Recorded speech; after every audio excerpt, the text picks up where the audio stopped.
আসসালামু আলাইকুম গাইস এই মুহূর্তে দেখতে পাচ্ছেন আমার কাছে ভিভো ব্র্যান্ডের একটা ফোনটার প্রবলেম হচ্ছে, হাত থেকে পড়ে গিয়ে ডিসপ্লে চলে গেছে, মানে ডিসপ্লে আসতেছে না।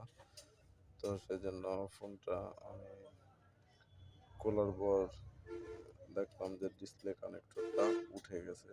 তো কাস্টমারের সাথে কথা বলে নিয়েছি যে যদি ডিসপ্লে কানেক্টর উঠে যায় সেজন্য ডিসপ্লে না আসতে পারে, আর পরে গিয়ে যেহেতু স্ক্র্যাচ খাইছে সেজন্য ডিসপ্লে চলে যেতে পারে। তো এবার খুলে দেখলাম যে কানেক্টরটা প্রবলেম। তো ব্যাকসেলগুলোতে অনেক কাটা ছিল, সেগুলো আমি রিমুভ করে নিয়েছি।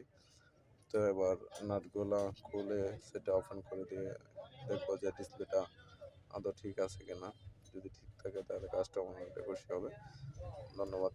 তো যাদের এ ধরনের ফোনের যে কোনো ধরনের ইস্যু আমার কাছে থেকে রিপেয়ার করে নিতে পারবেন। আর পাশাপাশি দেখতেছেন যে ক্যামেরাটা খোলা, এটাও আমি পরিষ্কার করে দেবো। তো এবার ব্যাক প্যানেলটা খুলে নিয়ে দেখবো কি প্রবলেম।